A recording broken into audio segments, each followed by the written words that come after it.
ચલો આજે આપણે જાણીએ કે વિન્ટર સ્પેશિયલ ગાજર મરચાનું અથાણું કઈ રીતે બનાવી શકાય।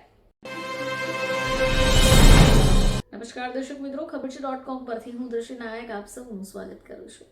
દર્શક મિત્રો, જેમ વિન્ટર શરૂ થઈ જાય એટલે ખાવાની ખૂબ મજા પડે, કારણ કે આ એક એવી ઋતુ છે જેમાં ચારે તરફ તમને લીલોતરી દેખાશે। ઘણા બધા ફળો એવા છે જેમનું આગમન થશે, ઘણી બધી શાકભાજીઓનું આગમન થાય છે।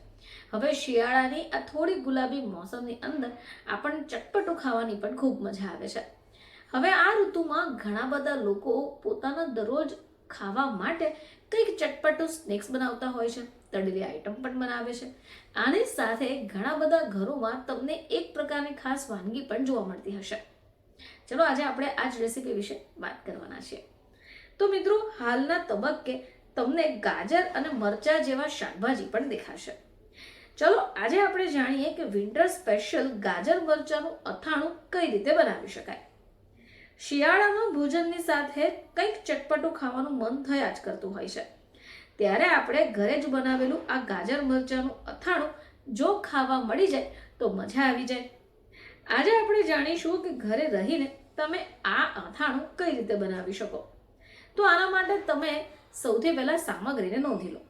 ગાજર, મરચા, લસણની કળી, રાઈ, તેલ, તુરિયા, મેથીના દાણા, કાળા મરી, જીરું, આખા ધાણા, વરિયાળી, લાલ મરચું પાવડર, હિંગ, હળદર, ડુંગળીના બીજ, આદુ, મૂળો અને મીઠું। ચલો સૌથી પહેલા ગાજર, મરચા અને મૂળાને લાંબી કાતરીમાં સમારી લેવાનું છે।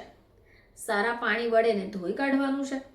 હવે એક પેનમાં કાળી પીળી રાઈ, મેથીના દાણા, કાળા મરી, જીરું, આખા ધાણા, લીલી વરિયાળી શેકવા મૂકી દેવાનું છે। આ સામગ્રી સારી રીતે શેકાઈ જાય એટલે તમારે ગેસને બંધ કરીને ઠંડુ થવા મૂકવું પડશે। આ સામગ્રી ઠંડી થઈ જાય એટલે એક મિક્સર જારમાં એને કાઢીને પીસી કાઢો। હવે અન્ય એક બાઉલમાં જે પણ મસાલા આપણે ભેગા કર્યા છે, એટલે કે હળદર, મરચું અને ડુંગળીના બીજને તમારે મિક્સ કરી દેવાના છે। હવે અન્ય એક પેન લઈને એમાં તેલને ગરમ કરવા મૂકી દો। આ તેલ ગરમ કર્યા બાદ એને ફરીથી ઠંડુ કરવાનું છે અને એમાં હિંગ અને ગાજર મરચા ઉમેરીને મિક્સ કરી થોડી વાર સાતળી કાઢવાનું છે। હવે આપણે જે પણ તૈયાર કરેલો મસાલો છે એને પણ અંદર જ ઉમેરીને મિક્સ કરી દેવાનું છે।